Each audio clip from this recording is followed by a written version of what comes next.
Welcome to the first installment of IT's new series of training sessions designed to empower you to conduct effective hybrid meetings. Today, we're going to be diving into the essentials of planning and hosting these meetings and setting a solid foundation for your hybrid meeting skill set. Our next training session will go more in depth on how to use the hybrid hardware within our upgraded conference rooms. Now, looking back, our journey over the past 5 years has been marked by two main objectives.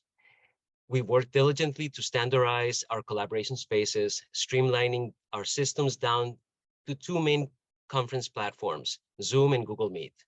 We've also heavily focused on training and supporting the lab in adapting and succeeding in work from home and shelter-in-place scenarios. Now, as we navigate a new paradigm of hybrid work, we find ourselves leveraging cutting-edge hardware and services. Now, these tools are designed to bridge the gap for both our on-site team members and those joining remotely. This session, along with the rest of our training series, will be accessible online at streaming.lbl.gov. Finally, we will enable a Q&A feature throughout our sessions. You're strongly encouraged to ask any questions you might have that pertain to these modules. These questions are going to be addressed at the end of the training session. Now, so without further ado, let's dive into the world of hybrid meetings. Luis, thank you for that. Get things started. We wanted to ask everyone a question. What is your idea of a hybrid conference room? Now you should see the poll come up on your screen, and we'll give everyone just about less than a minute to go ahead and cast your vote. All right, that looks like a good majority. So here are the results. We have some people who think a hybrid conference room is a conference room running the Zoom client. The correct answer, though, is a conference room upgraded with technology such as in-room microphones, speakers, AI-based cameras, and one that allows wireless screen sharing. So let's go ahead and end the poll there. Thank you for that.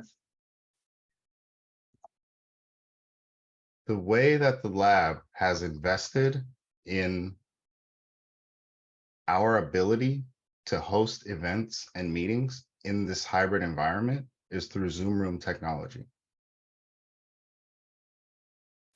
My name is Miles Green. I'm the team lead for IT AV services. Over the past couple of years, we've built a standard across the lab with Zoom rooms in all of the public conference rooms on site and some offsite. The new hybrid technologies bridge the gap between in-person and virtual participants. The way we do that is by using in-room microphones and speakers and AI-based cameras that can track participants' movement, frame people in ways that bring people together who are not together. And this technology is scalable for small huddle rooms, medium size, or large areas as well as our auditoriums. Wireless screen sharing was a game changer.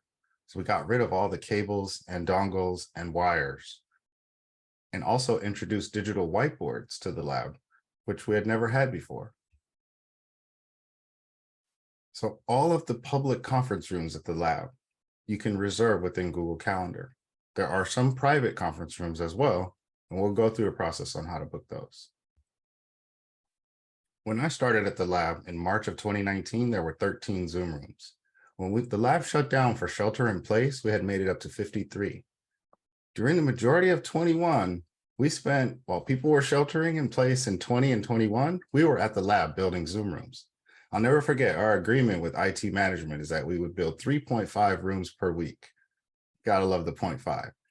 I think the most rooms I ever activated in a week was 6, but our average was between 3 and 4. Darren and I went building after building after building, floor after floor, room after room, cleaning things up and activating Zoom rooms. We're now up to 173. That number changes and grows every week. It's not just that we built rooms though, we actually cleaned some things up. If you've worked at the lab for a while, you're familiar with this experience. You got the tabletop projector going on, pointing at the wall. You got the power strip, the network jack is even on the table in this picture. the Polycom, multiple remotes, keyboard. You got the video conference card over there on the corner with the tiny little camera, the speakers, a Mac Mini, and all the wires and things that go along with it. So it's not just a functionality flaw, it's also visually not great. When you walk into the conference room, this is what you see. Wires hanging below, it's a mess. What we try to do is clean that up and standardize it. Now you walk into the conference room, you have the 86-inch digital display down the center. You have the gallery view over to the left. You tap start, you join with your laptop and wirelessly screen share. It's perfect. Here's another example. Maybe they push that table aside to use the whiteboard on the wall. Obviously, no one sitting along the window is going to be able to see that VC card. So what do? We come in, we put an 86-inch digital whiteboard down the center, a gallery view off to the side. One of my favorite examples, the HDMI cable hanging from the ceiling mounted projector. I guess when I'm done sharing, I have to take it out of my laptop and pass it across the table for someone else to share. Not good. We came in and turned it into this. So this was a whole phase of upgrades that we made across the lab. There was actually also a phase after that where we went in, for example, and added another display to that room. So let's get into the course. The objective here is to help lab staff successfully plan, schedule, manage, and execute an efficient hybrid event using the Zoom Room technology that IT has invested, that we have installed, configured, and currently managing a network at the lab of Zoom Rooms. Module 1 will walk through how to plan and schedule. That involves defining the type of event you're having. Is it a small team meeting? Is it a huddle for just a group? Is it a division event? Is it a lab-wide event outdoors? What type of event is it? What is the space or conference room that meets the needs of your event? How do you schedule that and set up a practice session? And what logistics need to be considered? That's module 1. Module 2 gets into preparation and testing. And I imagine this is where most people have the most questions and the most level of interest. And we're going to get to it. What are the Zoom Room best practices? I imagine that's on the forefront of a lot of people's minds. How to use a run of show document, assign roles to your team, how to manage presentation content and set deadlines. And finally, what are some of the Zoom security options that are available when you're hosting an event? At module 3, it's the day of the event. You have to arrive early, do a tech check, use your run of show document, make sure that you're aware of all of the host options that you have, and know how to take care of the room. At module 4, you've done all of the steps, you're successful.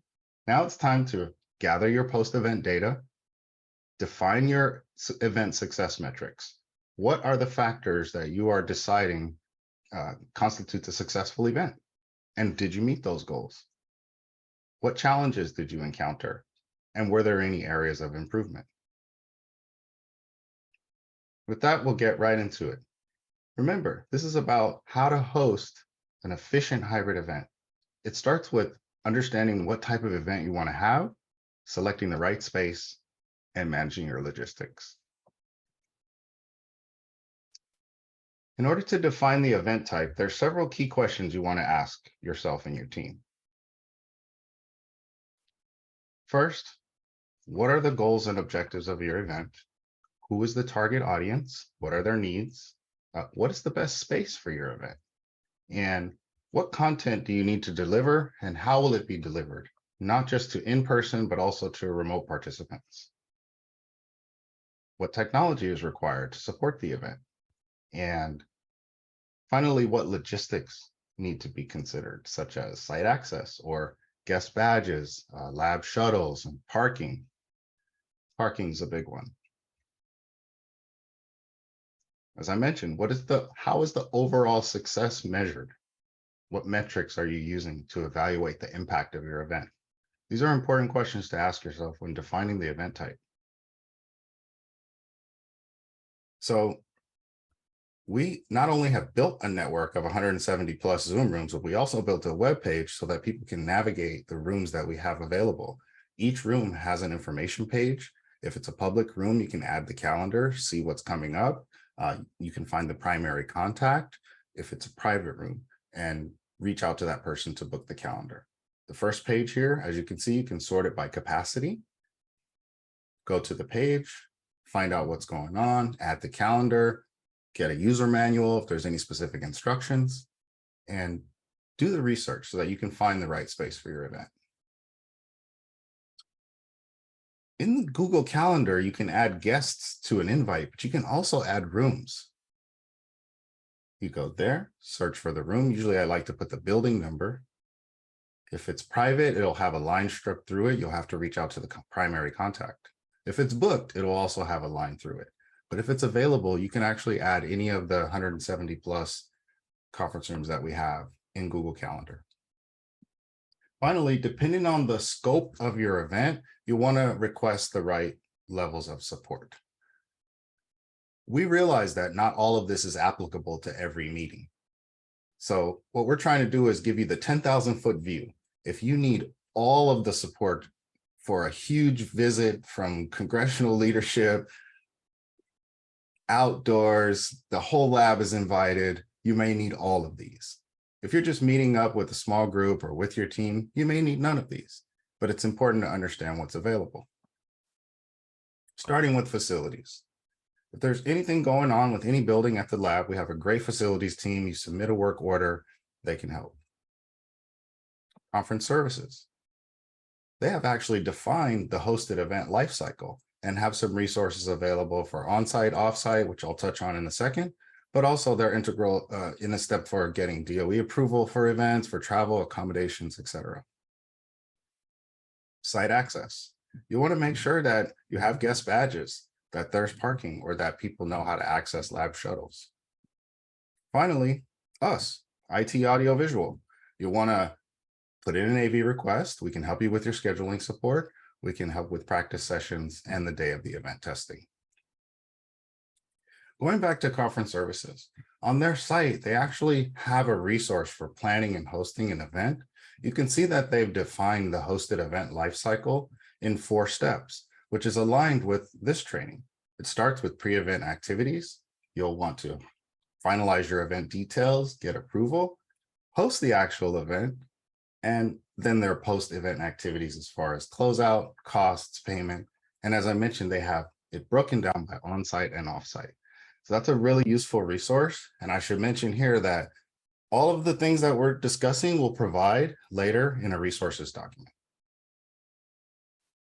When it comes to IT audiovisual services, we support hybrid, virtual, and on-site events at the lab. We don't support off-site events. We just don't have the staff to support any hotel or any venue or anywhere in the world that lab staff want to host an event, but we can support you on-site. We attend practice sessions. If we have a request and we know about your event in advance, we can meet up with you as the host, your presenters, your co-hosts, and help walk through things to make sure that everyone is comfortable. If there's any specific training that needs to happen regarding the Zoom room or with the technology, or just support when practicing, we can do that with an AV request.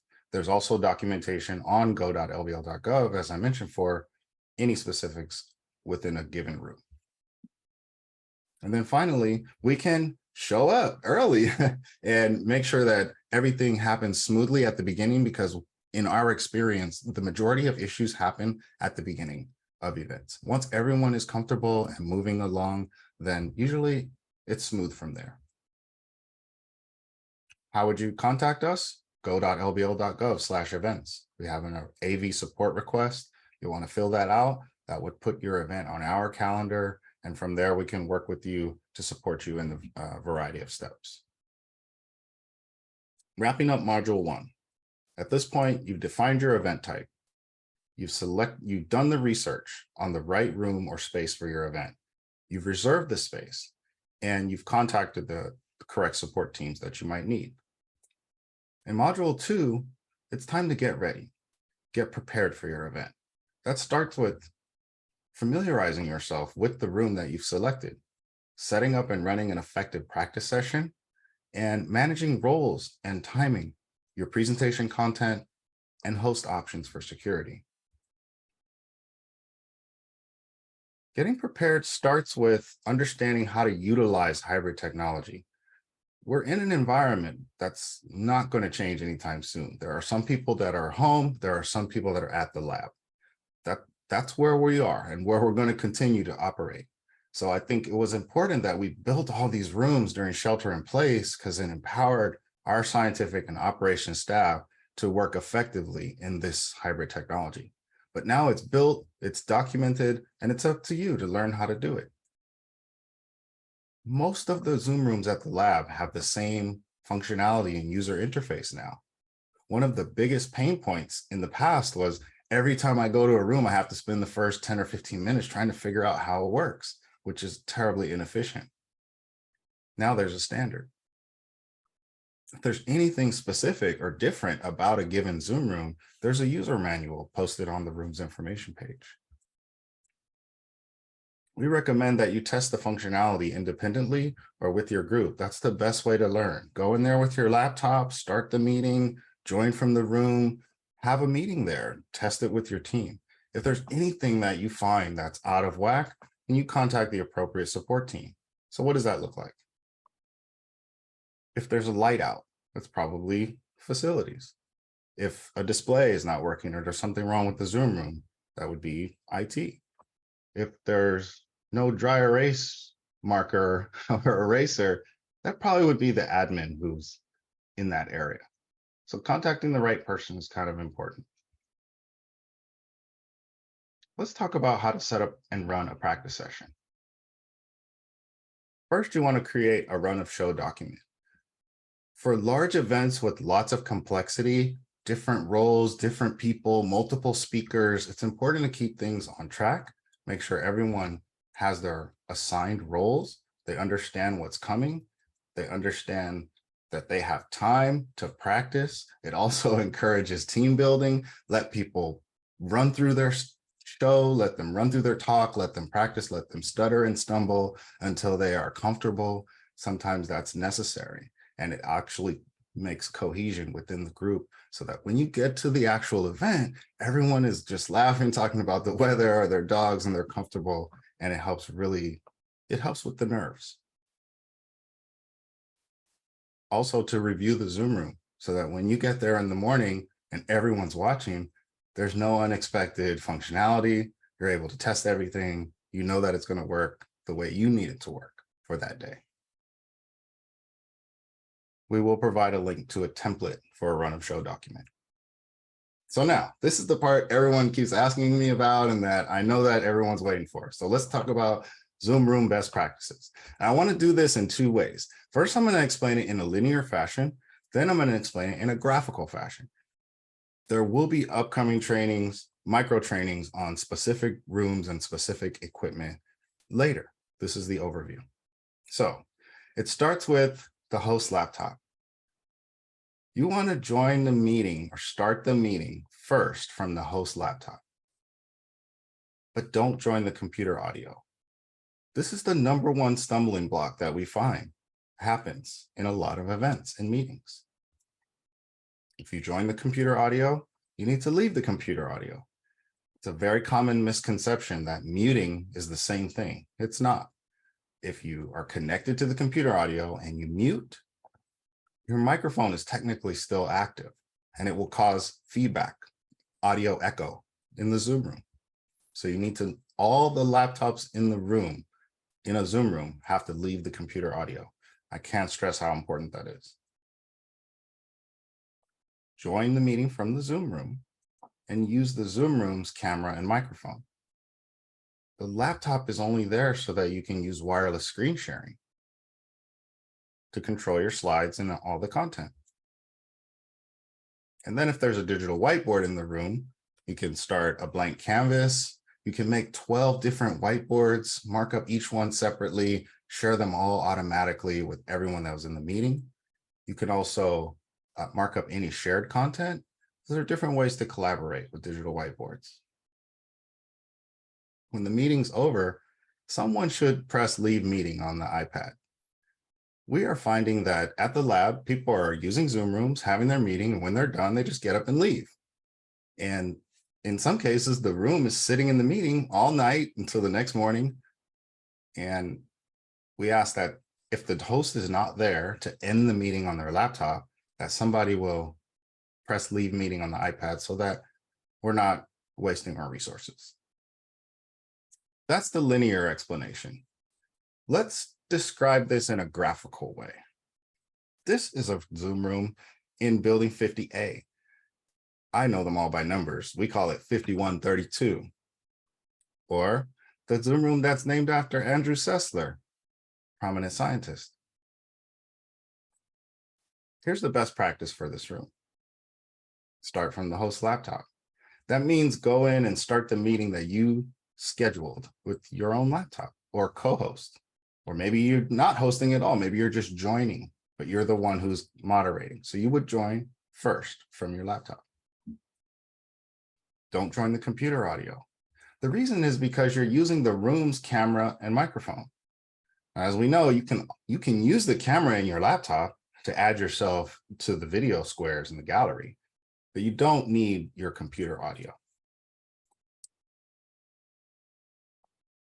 Your laptop knows that you join computer audio every day. So when you go into a room, you're doing something that is not necessarily intuitive. At this screen on the left, don't join the computer audio means hit that X in the upper right corner. It might ask you a second time, are you sure you want to do this? You hit continue.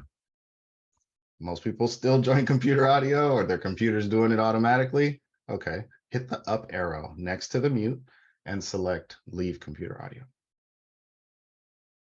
Then you join from the Zoom room. That means you use the Zoom room iPad. If the host or moderator, scheduler, admin has put the meeting on the room's calendar, then you'll just be able to hit start. It'll show up in the meeting list. Or you can press join and enter the meeting ID and passcode. Make sure you unmute and start the room video so people on Zoom can see what's going on. This is where you would use your laptop for wireless screen sharing. It's kind of cool. There's a proximity detection that knows that your laptop's in the room if there's no meeting going on. If you are connected to a meeting, you literally just hit share screen. Now let's talk about screen sharing just for a second. In Sessler, it would come up on the projector screen in the middle and on the 86-inch digital whiteboard on the left. The screen on the right would always show the gallery view of the remote participants. The camera is up in the upper left so that everyone can look towards the front, they can see the people on Zoom, they can see the content. When the host or presenter shares their screen, you don't want to share desktop one, as I have highlighted here. What you do is open your PowerPoint or Google Slide or whatever it is and share just from the second row. Don't share your desktop and reveal your toolbar and all that other stuff. If there's a digital whiteboard in the room, in this case, it's the one on the left, you can start a blank canvas, mark up shared content, as I mentioned. After the meeting is over, somebody please hit leave meeting on the iPad. I'm usually the one that notices the rooms in the morning that have been left in meetings all night. Moving right along. In order to have an efficient hybrid event, you have to have it planned, have it scheduled, have a run of show, test things out, understand Zoom room best practices, but presentation content is a pain point, frankly. To the best of your ability, try to gather your slides in advance. I've seen events where people are making changes to slides on the projector screen moments before they start. This is increasing your margin for error. As the host or moderator or person who's leading the hybrid event, you'll want to set submission deadlines. We realize that you're relying on sometimes external contributors, sometimes it's people in your own chain of management. It's not something you can always control. We get that. But what you can do is just let everyone know within 3 days or 2 days or however far in advance, we need your slides. so that we can put everything together and make sure that's going to look right on show day. One of the most common questions that we've been getting in IT lately is about a stopwatch or timer during events. What I recommend is just use your phone. Everyone has a smartphone. You can start a stopwatch on there. I have a timer going on for myself. I also look at the time on my computer. I know it's 12:27. I'm timing my talk.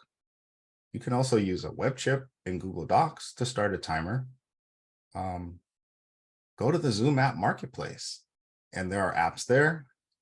If it's not already approved for Berkeley Lab's account, you can send a request to admin and we'll enable it. So there are a number of ways to keep things on track by using a stopwatch or timer, either in the Zoom meeting or having each person do it themselves. I should mention that a backup plan is needed. What does that look like? Maybe a loaner laptop from IT? You probably want to ask for that at least a couple of weeks in advance. You want to make sure that laptop's up to date, that it has all the correct software that's necessary to run the programs, that it doesn't have a bunch of notifications and pop-ups. During the practice session would be the time to let IT take a look at that laptop. Another option would be having a remote participant. If something goes wrong in the room, if somebody's laptop dies or whatever, you have someone on Zoom who has a copy of the slides who can share so that things can continue. Having a backup plan is important when you want to keep things moving and have an efficient event, honoring everyone's time. Let's jump right into Zoom security settings. There are a number of things that a host or co-host can do to mitigate any interruptions during a Zoom meeting. As you can see in this format, it's a webinar. So you can't do anything except Q&A or reactions. But in a meeting, most participants have control of all of their own functions. As the host, you can stop that. So what are some of the host co-host options? Disable screen sharing. You can always use a waiting room to control when people enter a meeting. And even if you didn't turn the waiting room on when you were scheduling the meeting, you could just hit the security button and turn it on. That way you can get things together and let people come in when you're ready. The host can always mute other participants or stop their video feed. The host can always also turn off annotation during screen share. So let's pause there for a minute. Let's define Zoom bombing. What are the most common things that can happen during a meeting that's called Zoom bombing? They can say something on a microphone that was inappropriate. They could turn on a video or show something inappropriate on video. They could share a screen that wasn't supposed to be shared, or mark up something inappropriate on a screen that was being shared. These are the top things that can happen. That Zoom knows that, and they have enabled the host to be able to stop any of those actions by just removing the check mark next to each thing in the Zoom security toolbar. As you can see, you can also suspend all participant activities by hitting that red button at the bottom, where you as the host have now taken control of the meeting within moments. Very powerful. Recapping Module 2. IT has built a network of Zoom rooms to help lab staff efficiently host effective hybrid events. But it's up to lab staff now to get familiar with the technology, understand the Zoom room best practices. If you're having a huge event, make sure you have a run of show, that you manage your presentation content and everybody knows what to expect and what's coming, and that you as the host understand the security options that you have available to you, just in case anything happens, you're ready for it. Now, in Module 3, it's time to implement the strategies from the first two modules to have an efficient hybrid event. You can do it. On the day of the event, it's showtime. Show up a little bit early. Schedule a tech check 30 minutes before your event, just to run through everything one last time. Make sure that you're ready for what's coming. Review all the Zoom room functions. You did it at the practice session, show up and do it again on the day of, just in case. Test all your presentation content.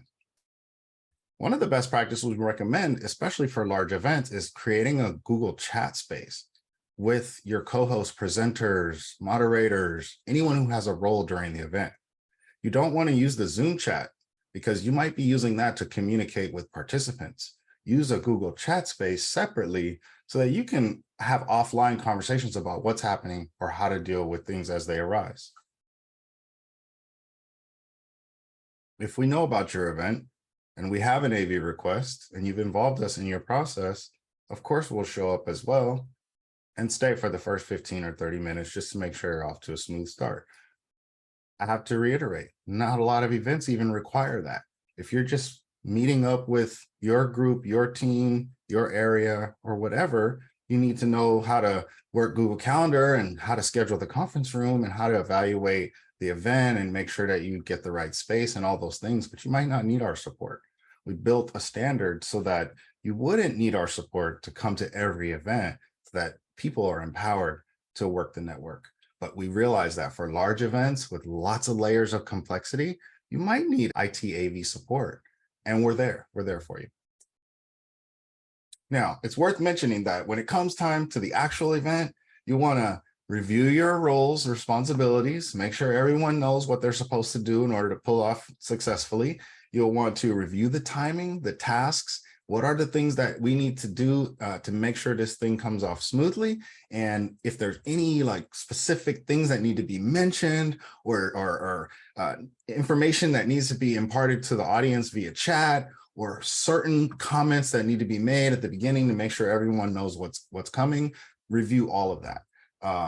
And then compile a list of resources to share with people later, especially for an event like this where you're going through a lot of information in a really fast way. So the day of event contact list, we covered that as far as creating a Google chat space with IT, with facilities, with conference services, or anyone that has a role or is there to help you so that you can communicate. Now, you had a great event, it's over, make sure you take care of the room. That means turn off the displays, in the meeting on the host laptop or on the Zoom room controller. Consider that the next group is hosting an event, and let's leave the room in a good condition. Push in chairs. This gentleman is there to take care of the building, not to clean up people's lunch from conference room tables. The reality is we have built a lot of really nice rooms at the lab. Here's a full color picture of Sessler. This is one of my favorite over at 978. Told you I know them only by numbers. J-Bay in Emeryville. It's a multi-use space where they can close the middle partition and the display in the back mirrors the display on the front wall on the left. Here's the reverse angle of that room. So they can push partition together, have separate breakout rooms, open them up again. Everybody stays together. It's a great room. It's one of the best rooms in building 90. This one's got a digital whiteboard, dual displays, dual cameras, iPad controller. You can see there's a standard. They all work the same now. Maybe have different functionalities, maybe some are bigger, but they all have the same basic operational features. One of the most popular rooms at the lab, 91310. I should say this is one of the private rooms at the lab. And so you have to go to the room's information page, contact the primary contact, get them to add you to the calendar, and then you can go about setting up your other events for the actual event, for the practice session, for your tech check. So as the host of an event, you might have as many as 4 calendar invites, especially if you're booking a private room like 91310. And then there's the director's conference room, which was one of the first that we rolled out all of this technology. We deployed and upgraded the director's conference room as the model that others would then follow. One of my favorite rooms, 76235 in facilities. I actually drew this room on a sketch. This is one of the biggest rooms that we built at the lab with no outside vendor. It has 4 86-inch displays. I drew out where the Mac Mini would go over here, where the camera would go. You see there's 2 speakers there. There's a mixing board in there. They use it for their Zumba and their yoga and for team meetings and division meetings. It's a great room. Recapping Module 3. Make sure you arrive early, do a tech check. Make sure that you know what's coming and that you can function not only as the host for the remote participants, but as the host for the in-person participants. Use the run of show to make sure all your co-hosts and presenters know what's coming next and that everyone is clear on their roles. And then finally, help us take good care of the Zoom room. Module 4 is purposely short because we're going to leave some time for Q&A here. But now you did it. You planned, you scheduled, you practiced, you tested, you showed up, it went well. What do you do next? In Module 1, we talked about defining the goals and objectives. So what were they? And were those goals and objectives met? The key questions we asked ourselves. Did the room that we selected meet the needs of our event? Was the presentation content effectively delivered? And were there any logistics that arose that were unexpected? And how do we overcome those challenges? And most importantly, was the event successful according to the metrics that we set at the beginning? And that could be anything from, it depends on who you ask, right? The event went well because my talk went well, or the event went well because of the attendance, or the event went well because my division literally got their funding from DOE. Evaluating your metrics, and then at the end, analyzing whether you met those goals. It helps you get better as you go along. Attendee reports are enabled at the user level. So if you go to zoom.lbl.gov and click on reports under usage, you're able to get lists of all the people that attended your hosted meetings with their emails. So you can pull that information on your own from zoom.lbl.gov. Module 4 recap. You planned, scheduled, executed, everyone is happy about what happened, but now it's time to review the goals and objectives, gather reports so you can have post-event surveys or communicate with your attendees afterwards about upcoming events, whatever the case might be. Analyzing your success metrics, reviewing lessons learned, and then using those to apply to your next event. So it just gets better and better with time. With that, I'm going to wrap up, and I want to thank everyone for listening. And we have, I thought I saw a few questions in the Q&A. So we have Tiffany Nguyen from Strategic Communications who will help us with any questions. Yeah, thank you so much, Miles, for that great presentation, Luis, as well. So one of the first questions that came in is the IT AV form for specific buildings? For example, Offsite has a separate email address for general IT help desk. So could you speak a little bit to that? So the support that we offer is for public conference rooms at the lab, and that means we installed the hardware. That doesn't mean we're the owner of every room. There's always a primary contact. But if it says help desk, then that's one of the rooms that we support and that we own and that we can take care of and help with and manage. Now, as far as offsite, did I hear that there was offsite in the question? For example. So for Potter Street, they have an embedded IT support team. I believe it's like Potter Help. And J-Bay has the same thing. So for the other locations, they have IT people who are assigned to those buildings. Got it. Great, thank you. Another question, do you suggest using the room's Zoom ID and not your personal for setting up hybrid? Absolutely not. You're the host of the meeting, whether you're at home or in a room.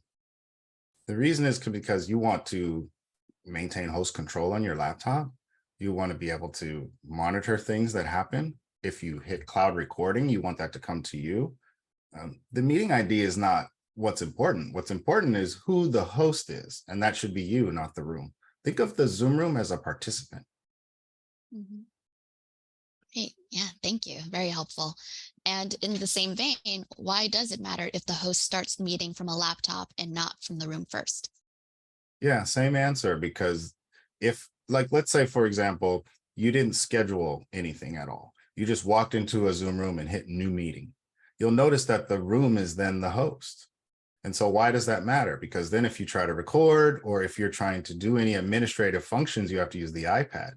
Well, it's much better to do everything on your host laptop, running a Zoom meeting the same way that you're used to, and that all of the administrative credentials, it's your lbl.gov identity. The room has its own identity. The room is just there to provide the camera and microphone, not to host the meeting. Great. And can you talk a little bit about spotlighting in Zoom rooms? The best practice is that you use the room's camera to show the entire room. There's no need to spotlight. If someone wants to add their face to the gallery view, then they would just turn on their laptop camera. But Zoom rooms are intended to show the entire room. And then we have a cool feature called Neat Symmetry that will frame people if you turn on auto framing. And we'll get into that a little bit more in future trainings. Perfect. I do see a question that came in about finding a recording of this talk. I think I can take this question and share that this will be posted to streaming.lbl.gov after the event. So no worries if you missed the first few modules. We'll definitely, you'll be able to refer back to these helpful tips. Let's see here. We have another question about, can meeting attendance reports capture attendees from events where registration was not required? That's a good question. Registration just means you're requiring people to give you their name and email address so that they can receive the link to join. An attendee report means that you're just pulling a list of everyone who did join. So it's two separate processes.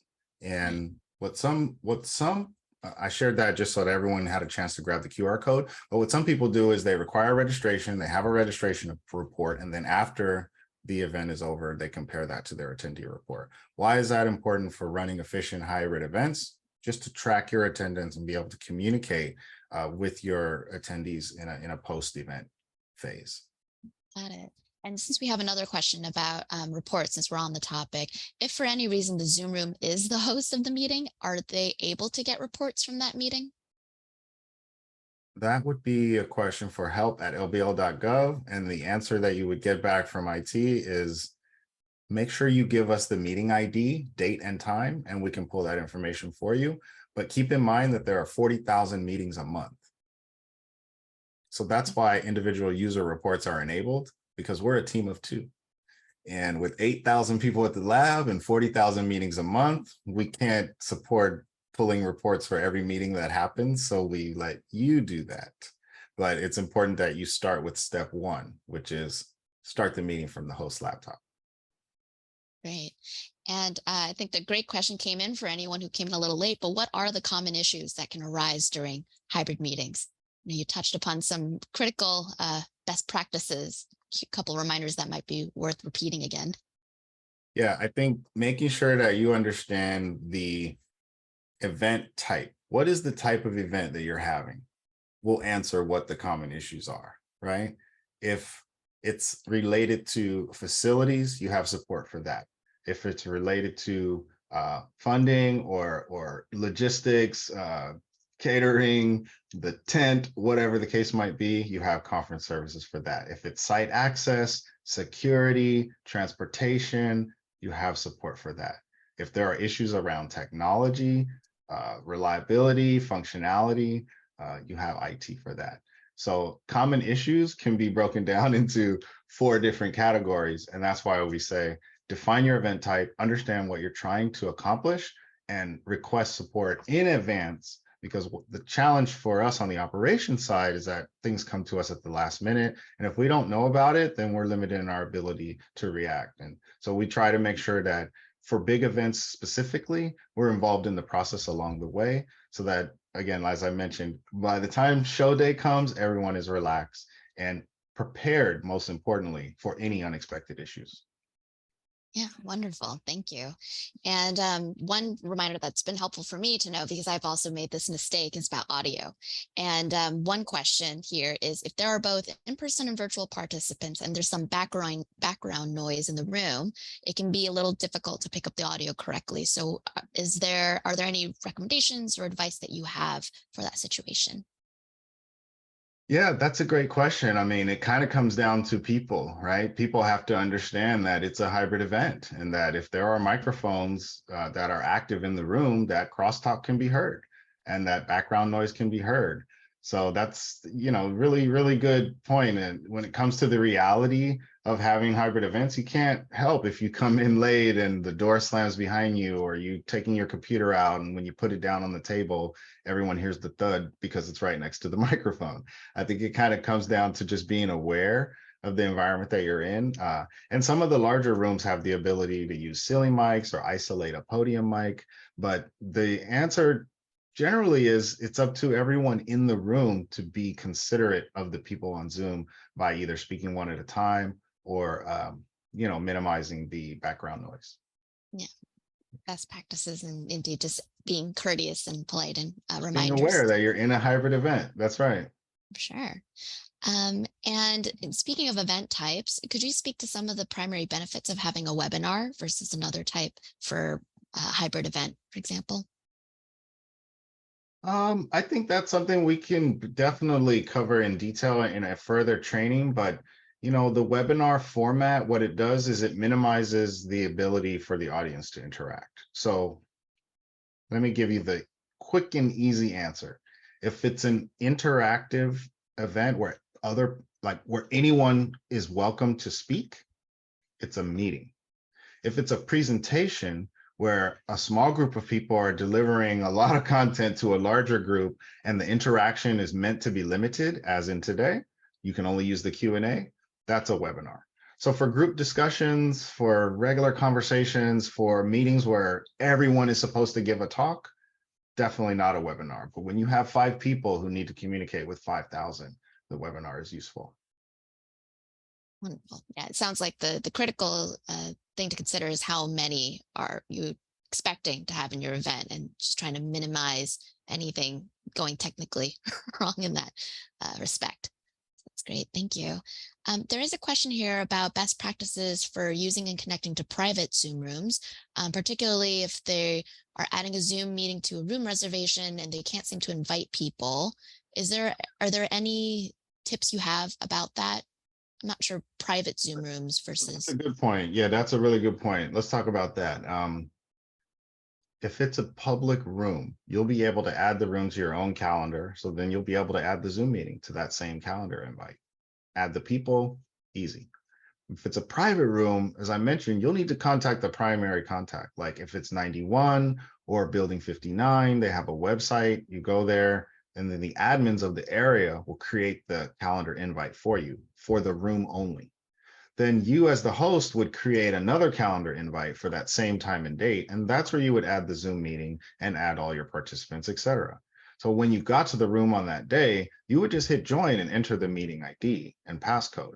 It wouldn't necessarily show up on the room's calendar, but that's okay. All that matters is that you have the reservation for that time and date. You have a Zoom meeting that you are the host of, and everyone will be able to join, including the room. Right. Thank you so much for speaking to that. If someone is presenting at the front of a Zoom room and the camera in the room is behind them, is there a recommendation on how to get the front view of the speaker streamed to the virtual attendees? Um, like I showed that one room in building 90 that had 2 cameras. So there is a small number of rooms, particularly large rooms that are really long, that have 2 cameras. All you do is press switch camera on the iPad. If there are 2 cameras, then there is a switch camera button. Not it. And Otherwise, it's better to stand in front of the camera, I guess, as much as possible.